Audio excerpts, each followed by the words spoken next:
Hello, everyone. Daniel here from the Next Issue Podcast. Today's video is for Ordinary Gods number 3. If you are familiar with this book, we've actually reviewed issues 1 and 2.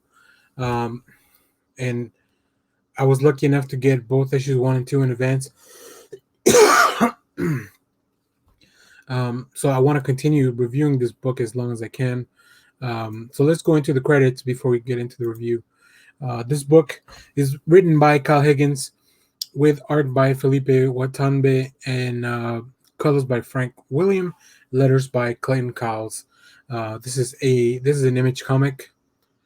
So if you haven't been reading Ordinary Gods, go check out our other videos on issues 1 and 2.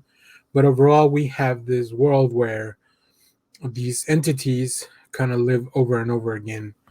They were sent from this realm to the earth, and then they get to live in host bodies. So that's kind of what brings us to our protagonist. So in this book, though, in this issue, we kind of take a little note from issue 1, where we have a flashback before we actually kick off the chapter. So we go back in time. We get to see a little bit more of these entities and how they lived in this kingdom before, which is very exciting. And I love the designs. This is one of the things that I really want to comment on. And I love the design of the characters. I love that the letterer makes the dialogue a different color for each character. It really not only makes them feel important, it makes them feel unique. So I'm very excited for that. So after we get that little bit of backstory, we kind of jump back to the present. We get introduced to this new character, who the chapter really is all about introducing. So in this issue, we get introduced to this character of the Warden. And although we don't spend a lot of time with either this character or even Christopher, who is our main character, there's still a lot of pieces that are kind of aligning to what's to come. So I'm very excited to see where the story goes. As far as Christopher, we do see him go to Paris, which here's one of my favorite panels from the story.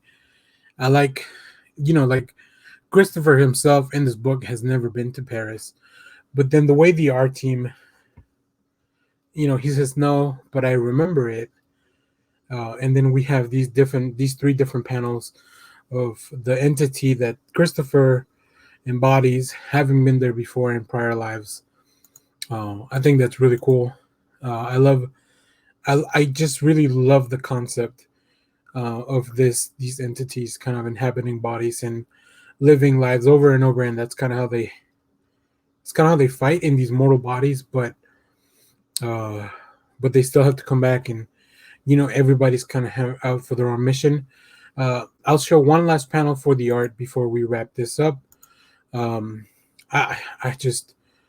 think Watanabe and Williams just do an amazing job here of constructing a world that's lush and vivid, in contrast with all the other stuff, especially when we look at the flashbacks. This is very different. It's color very different.